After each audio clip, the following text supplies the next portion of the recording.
Hello everybody, welcome to class শুরুর আমরা আজকে একটি নতুন সিরিজ স্টার্ট করতে চলেছি। যে সিরিজে কি আমরা নিটের প্রিভিয়াস ইয়ারের 15টি সব থেকে গুরুত্বপূর্ণ কোয়েশ্চেন, যেগুলি নিট 2025-এ আসার সম্ভাবনা সব থেকে বেশি, অথবা এই কোয়েশ্চেনগুলি থেকে ডিরাইভড হয়ে অন্য কোনো কোয়েশ্চেন আসার সম্ভাবনা কিন্তু সব থেকে বেশি, সেই ধরনের আমরা 15টি কোয়েশ্চেন কিন্তু আলোচনা করতে আজকে চলেছি। এবং আমাদের কোন ইউনিট থেকে এটা আমরা আলোচনা করব, সেটা হচ্ছে sell structure and function unit থেকে আমরা কিন্তু আলোচনা করব। চলো দেখে নেওয়া যাক। প্রথম কোয়েশ্চেন কি বলেছে, which type of substances would face difficulty in passing through cell membrane, অর্থাৎ সেল মেমব্রেনের মধ্যে দিয়ে কোন সাবস্টেন্সগুলি পেরোতে কিন্তু সমস্যা হয়। সেল মেমব্রেন আমরা কি জানি, বেসিক্যালি একটা লিপিড লেয়ার। লিপিড লেয়ারের মধ্যে দিয়ে কোনো সাবস্টেন্স তখনই পেরোতে পারবে যখন সেই সাবস্টেন্সটি হয় লিপিডে দ্রবীভূত আছে অথবা জলের প্রতি তার বিকর্ষণ আছে। সেই সাবস্টেন্সগুলোই কিন্তু একমাত্র লিপিডের লেয়ার মধ্যে দিয়ে পেরিয়ে যেতে পারবে। আচ্ছা, তাহলে সাবস্টেন্সেস উইথ হাইড্রোফোবিক মোইটি, অর্থাৎ জলের প্রতি বিকর্ষণ আছে যেটি, সেটা কিন্তু লিপিডের মধ্যে দিয়ে সহজেই পেরিয়ে যাবে। আচ্ছা, সাবস্টেন্সেস উইথ হাইড্রোফিলিক মোইটি, অর্থাৎ তার জলের প্রতি আকর্ষণ আছে কিন্তু লিপিডের প্রতি বিকর্ষণ আছে, অর্থাৎ সেটি কিন্তু লিপিডের মধ্যে দিয়ে সহজে পেরিয়ে যেতে পারবে না। অর্থাৎ এই কোয়েশ্চেনটি এই অপশনটি কিন্তু হওয়ার সম্ভাবনা সব থেকে বেশি। তারপরে দেখে নি, which all substances irrespective of their moiety, তাদের কোনো মোইটি ছাড়াই কোনো সাবস্টেন্স কিন্তু কখনোই পেরিয়ে যেতে পারবে না। এবং nextly substances which are soluble in lipid, এগুলো তো সহজেই পেরিয়ে যেতে পারবে। অর্থাৎ কোন অপশনটি হবে, অপশন বি। পরবর্তী কোয়েশ্চেন দেখে নেওয়া যাক। পরবর্তী কোয়েশ্চেন বলেছে, select the wrong statement. Bacterial cell wall is made up of peptidoglycan. Pili and fimri are mainly involved in motility of bacterial cell. Cyanobacteria lacks flagellated cell. Next এর option D, সেটা হচ্ছে mycoplasma is a wallless microorganism. আচ্ছা, এদের মধ্যে wrong statement দেখে নেওয়া যাক। Bacterial cell wall is made of peptidoglycan, এটি ঠিক আছে। ব্যাকটেরিয়াল সেল ওয়ালের মধ্যে পেপটাইডোগ্লাইকেন অবভিয়াসলি প্রেজেন্ট থাকে। প্ল্যান্ট সেল ওয়ালের মধ্যে কিন্তু সেলুলোজ প্রেজেন্ট থাকে। আচ্ছা, নেক্সট কি, pili and fimbriae are mainly involved in motility of bacterial cell, এটা কিন্তু নয়। পিলি আর ফিমরি কিন্তু ইনভলভ কিসে থাকে, সেটি হচ্ছে অ্যাটাচমেন্টের ক্ষেত্রে। কোনো রক, কোনো পাথর অথবা কোনো গাছের সঙ্গে ব্যাকটেরিয়া অ্যাটাচমেন্টে কিন্তু পিলি আর ফিমরিটা মেনলি ইউজ হয়। তারা কিন্তু মোটিলিটি, তাদের কিন্তু সম্ভাবনা থাকে না, অর্থাৎ এটি হচ্ছে wrong statement. Cyanobacteria lacks flagellated cell, cyanobacteria obviously কোনো ফ্লাজেলেটেড সেল থাকে না। মাইক্রোপ্লাজমা ইজ ওয়াললেস মাইক্রোঅর্গানিজম, এটিও কিন্তু ঠিক। আচ্ছা, পরবর্তী কোয়েশ্চেন দেখে নেওয়া যাক। Which is the important site of formation of glycoproteins and glycolipids in eukaryotic cell? Endoplasmic reticulum দু রকমের হয়, এসিআর অর্থাৎ স্মুথ এন্ডোপ্লাজমিক রেটিকুলাম এবং RER rough endoplasmic reticulum. Smooth endoplasmic reticulum lipid তৈরিতে কাজে লাগে, রাফ এন্ডোপ্লাজমিক রেটিকুলাম প্রোটিন তৈরিতে কাজে লাগে। আচ্ছা, তাহলে এন্ডোপ্লাজমিক রেটিকুলাম হবে না। পারক্সিজম একটা সেলকে ডিটক্সিফিকেশন অর্থাৎ সেল থেকে খারাপ বস্তু সমূহ বের করে দিতে পারক্সিজম কাজে লাগে। গলগি বডি কিন্তু মেনলি প্রয়োজন হয় গ্লাইকোলিপিড আর গ্লাইকোপ্রোটিন তৈরি করতে। পলিজোম কি হয়, বেসিক্যালি একটা প্রোক্যারিওটিক সেলে এমআরএনএ থেকে প্রোটিন তৈরি করতে কিন্তু আমার পলিজোমের প্রয়োজন, অর্থাৎ সঠিক উত্তর কি হবে, গলগি বডিজ। পরবর্তী কোয়েশ্চেন দেখে নেওয়া যাক। Chromosomes in a bacterial cell can be 1 to 3 in number and are always circular, are always linear, can be either circular or linear but never both within the same cell, can be circular as well as linear within the same cell। প্রথমেই বলে দিই, chromosome একটা bacterial সেলে কিন্তু কখনোই linear হতে পারে না, অর্থাৎ কোন অপশনটা হবে, আর অলওয়েজ সার্কুলার। একটা ব্যাকটেরিয়াল সেলের মধ্যে দু ধরনের ক্রোমোজোম হতে পারে, একটা প্লাজমিড হতে পারে, একটা নর্মাল ক্রোমোজোম হতে পারে, দুটোই কিন্তু জেনারেলি সার্কুলার হয়। পরবর্তী question AC, microtubules are the constituents of centriole, spindle fibres and chromatin, cilia flagella and peroxisome, centrosome nucleosome and centrioles, spindle fibres, centrioles and cilia. আচ্ছা, মাইক্রোটিবিউলস হচ্ছে কার কনস্টিটিউয়েন্ট? মাইক্রোটিবিউলস কিন্তু কখনোই ক্রোমাটিনের কনস্টিটিউয়েন্ট নয়, কারণ ক্রোমাটিনের কনস্টিটিউয়েন্ট হচ্ছে DNA. Centrosome nucleosome and centriole, নিউক্লিওজোমেরও constituent DNA, অর্থাৎ এটিও কিন্তু মাইক্রোটিবিউল কিন্তু এর কনস্টিটিউয়েন্ট নয়। Cilia flagella and peroxisome, peroxisome তাহলে সেলুলার অর্গানেল অর্থাৎ কোষীয় অঙ্গাণু, এরও কিন্তু কনস্টিটিউয়েন্ট মাইক্রোটিবিউল নয়। Spindle fibre, centriole and cilia, এগুলোর তিনটেরই কিন্তু সবগুলির কনস্টিটিউয়েন্ট হচ্ছে মাইক্রোটিবিউল, অর্থাৎ ডি অপশনটি হবে। পরবর্তী কোয়েশ্চেন দেখে নেওয়া যাক। পরবর্তী কোয়েশ্চেন কি, following are the statements with reference to lipids, choose the correct ones. এখানে বলছে lipids have only single bonds are unsaturated fatty acid, এটা কখনোই নয়। সিঙ্গেল বন্ড লিপিড যেগুলি আছে সেগুলি হচ্ছে স্যাচুরেটেড ফ্যাটি অ্যাসিড। কি fatty acid? Saturated fatty acid. Lecithin যে ফসফোলিপিড, এটা ঠিক অপশন। ট্রাইহাইড্রক্সিপ্রোপেনিক গ্লিসারল, ট্রাইহাইড্রক্সিপ্রোপেনকে আমরা নর্মালি গ্লিসারল বলে জানি। পামেটিক অ্যাসিডের 20 কার্বন, পামেটিক অ্যাসিড 20 নয়, পামেটিক অ্যাসিডের 16 কার্বন থাকে এবং অ্যারাকিডোনিক অ্যাসিডে কিন্তু 20টা কার্বন থাকে, অর্থাৎ এটিও নয়। অর্থাৎ সঠিক অপশন কি হবে, যেটাতে বি অ্যান্ড সি থাকবে, অর্থাৎ প্রথম অপশনটি হবে সঠিক অপশন। বাকি অপশনগুলো দেখে নিই, বি অ্যান্ড ই এটাও হবে না, এ অ্যান্ড বি হবে না, সি অ্যান্ড ডি এটাও হবে না।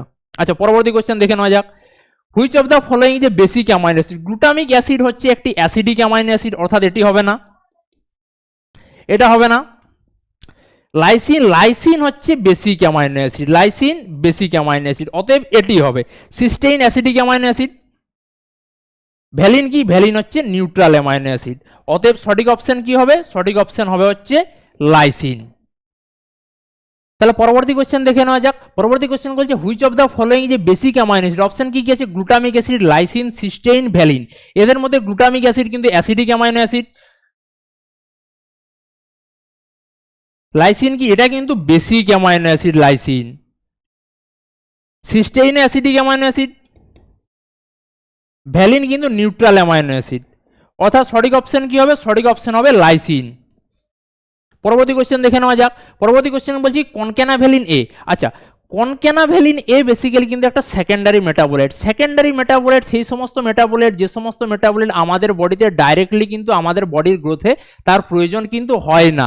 প্রাইমারি মেটাবোলাইট অর্থাৎ প্রোটিন, লিপিড, এগুলো আমাদের বডিতে ডাইরেক্টলি প্রয়োজন হয় আমাদের গ্রোথের জন্য।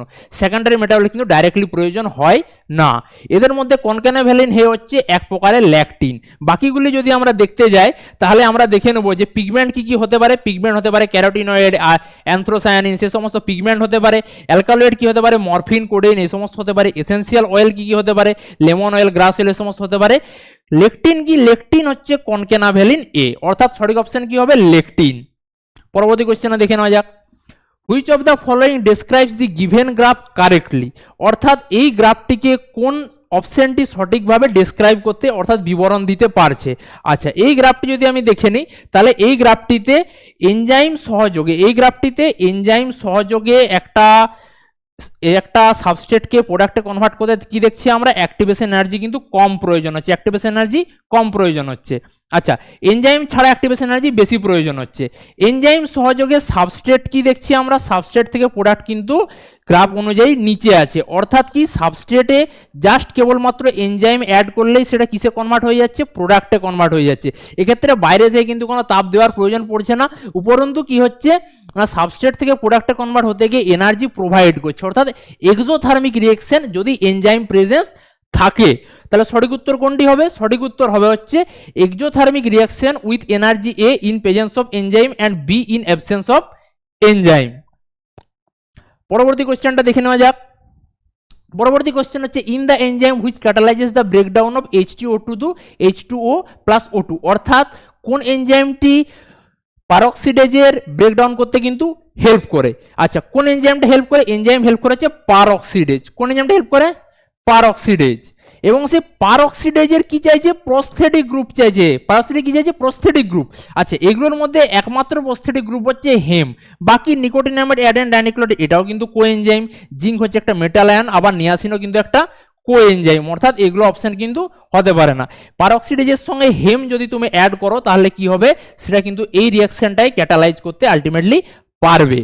আচ্ছা, পরবর্তী কোশ্চেন দেখে নেওয়া যাক। পরবর্তী কোশ্চেন কি, some dividing cells exit the cell cycle and enter vegetative inactive stage, this is called quiescent stage G0, this phase occurs at the end of, অর্থাৎ G0 ফেজটি কোন স্টেজের পরে আসে। আচ্ছা, একটা যদি সেল সাইকেল ধরে নিই তার দুটো ফেজ থাকে, ইন্টারফেজ আর মাইটোটিক ফেজ। ইন্টারফেজ স্টেজ তিনটি ফেজে হয়, G1, S আর G2। এরপরে কি হয়, সেলটা মাইটোটিক ফেজে এন্টার করে যায়। এর মধ্যে সেল যখন G1 থেকে S স্টেজে আসতে যায় সেই সময় সেলটা কি হয়, G0, অর্থাৎ একটি কুইসেন্ট স্টেজ, মানে একটি নিষ্ক্রিয় দশা। যে দশায় কি হয়, সেলটা মেটাবলিক্যালি অ্যাক্টিভ থাকে, অর্থাৎ সেলের সমস্ত উপাদান তার নিজের মতো কাজ করে, কিন্তু সেলে কোনো গ্রোথ হয় না বা সেলে কোনো ডিভিশন হয় না। আচ্ছা, তাহলে কোন অপশনটা হবে, সেটা হচ্ছে G1 ফেজের পরে কিন্তু সেলটা আলটিমেটলি কি হতে পারে না, G0 ফেজে চলে যেতে পারে। আচ্ছা, পরবর্তী কোশ্চেন দেখিনি। পরবর্তী কোশ্চেন কি বলছে, the process of appearance of recombination nodules occurs at which substage of prophase 1, অর্থাৎ রিকম্বিনেশন নোডিউল কোন সাবস্টেজে অ্যাপিয়ার হয়, প্রোফেজ 1-এ। রিকম্বিনেশন নোডিউল প্রোফেজ 1-এ অ্যাপিয়ার হয় একমাত্র প্যাকাইটিন স্টেজে, যখন কেবলমাত্র কসিক ওভার কিন্তু হতে পারে। ঠিক আছে, তো ক্রসিং ওভার কোন ফেজে হয়, সেটা হচ্ছে প্যাকাইটিন ফেজে হয়। তাহলে প্যাকাইটিন ফেজে কিন্তু রিকম্বিনেশন নডিউলটা তৈরি হয়। বাকি যতগুলি স্টেজ আছে এগুলোতে কিন্তু কি হয় না, যেহেতু এই স্টেজগুলিতে তোমার ক্রসিং ওভার হয় না, তাই এই স্টেজগুলিতে কিন্তু রিকম্বিনেশন নডিউল তৈরি হয় না, কারণ রিকম্বিনেশন নডিউলটা প্রয়োজন হয় কেবলমাত্র ক্রসিং ওভারের সময়। আচ্ছা, পরবর্তী কোশ্চেন দেখে নেওয়া যাক। পরবর্তী কোশ্চেন কি বলছে, select the correct statement with respect to mitosis, chromatid মাইটোসিসের সাপেক্ষে কোন স্টেটমেন্টটি সঠিক? ক্রোমাটিড সেপারেট বা remain in the center in anaphase, অ্যানাফেজে তো এটি হয় না, এটি মেটাফেজে হয়। Chromatid start moving towards the opposite poles in telophase, এটাও টেলোফেজে হয় না, এটি অ্যানাফেজে হয়। Golgi complex and endoplasmic reticulum are still visible at the end of prophase, অর্থাৎ প্রোফেজের শেষে Golgi complex and endoplasmic reticulum দেখা যায়, এটাও দেখা যায় না, এরাও ডিজলভ করে যায়। Chromosomes move to the spindle equator and get align accord the equator plate, অর্থাৎ ক্রোমোজোমগুলো ইকুয়েটার অর্থাৎ একটা সেলের বিষুব অঞ্চলে চলে এসে এবং সেখানে ইকুয়েটার অর্থাৎ মেটাফেজ প্লেটে সেগুলো অ্যালাইন হয়, অর্থাৎ এক জায়গাতে চলে এসে, এটা কিন্তু মেটাফেজে হয়, অর্থাৎ সঠিক অপশন কি হবে? Option D. ঠিক আছে, আচ্ছা পরবর্তী কোশ্চেন দেখে নেওয়া যাক। পরবর্তী কোশ্চেন কি বলছে? একটা অ্যাসার্টেশন রিজন কোশ্চেন আছে, অ্যাসার্টেশন আর reason. The growth of multicellular organism due to mitosis, হ্যাঁ মাল্টিসেলার অর্গানিজমের কি হয়, একটা সেল থেকে আরেকটা সেল যখন তৈরি হচ্ছে তখন অর্গানিজমটা কিন্তু আলটিমেটলি যা ছিল তার তুলনায় কি হচ্ছে, অর্গানিজমটা বড় হয়ে যাচ্ছে। ঠিক আছে, এটা ঠিক আছে, অ্যাসার্টেশন ঠিক আছে। রিজন কি বলছে? মাইটোসিস কল্ড ইকুইটোরিয়াল ডিভিশন, ঠিক আছে, মাইটোসিস ইকুইসোনিয়াল ডিভিশন, এটা ঠিকই বলেছে। ইট অফার্স জেনেটিক স্টেবিলিটি, কিন্তু মাইটোসিস কিন্তু কখনোই জেনেটিক স্টেবিলিটি দেয় না। জেনেটিক স্টেবিলিটি মেনলি কে দেয়? মিওসিস, কারণ মিওসিসে কি হয়, ক্রসিং ওভার হয়, তার কারণে মিউটেশন হয়, সেই কারণে কিন্তু মিওসিস মাইটোসিস কখনোই কি হয় না, জেনেটিক স্টেবিলিটি দিতে পারে না। অর্থাৎ অ্যাসার্টেশন ঠিক আছে কিন্তু রিজন ঠিক নয়, অর্থাৎ কোন অপশনটি হবে? A is correct, R is not correct, অর্থাৎ ফার্স্ট অপশনটি কিন্তু কি হবে? সঠিক অপশন। পরবর্তী কোশ্চেন দেখে নেওয়া যাক। In S phase of cell cycle, S phase আমরা জানি এস ফেজে ডিএনএ রেপ্লিকেশন হয় এবং ডিএনএ এর কন্টেন্ট কিন্তু প্রথমের থেকে কি হয়, ডবল হয়ে যায়। তাহলে কোন অপশনটা হবে? Amount of DNA remain same, এটাও হবে না। Amount of DNA doubles in each cell, অর্থাৎ ফার্স্ট অপশনটা কিন্তু হবে। পরবর্তী অপশনগুলো দেখে নিই। ক্রোমোজোম নাম্বার ইজ ইনক্রিজ, যেটাও হয় না, ক্রোমোজোম নাম্বার বাড়ে না। Amount of DNA is reduce to half, তাহলে ডিএনএ এর অ্যামাউন্টও কিন্তু কমে না, অর্থাৎ এগুলোও কিন্তু হয় না। কোন অপশনটা হবে তাহলে? প্রথম অপশনটা হবে। আচ্ছা, তাহলে এগুলোই আমাদের 15টা কোয়েশ্চেন শেষ হয়ে গেল এবং এই রকমেরই কোয়েশ্চেনের সিরিজ কিন্তু আমরা প্রত্যেকটা ইউনিটারি এনসিআরটিদের কিন্তু নিয়ে আসবো, ক্লাস 11 এবং ক্লাস 12 দুটোরই। ঠিক আছে, এবং সেক্ষেত্রে কি পাবে না, তোমরা এই সমস্ত কোয়েশ্চেন যদি তোমরা আমাদের চ্যানেলটিকে ফলো করো তাহলে কিন্তু তোমরা উপযোগিতা পাবে নিট 2025কে ক্র্যাক করার জন্য। আচ্ছা, আজকের ভিডিওতে এতটাই রইলো, ধন্যবাদ তোমাদেরকে এই ভিডিওটি দেখার জন্য।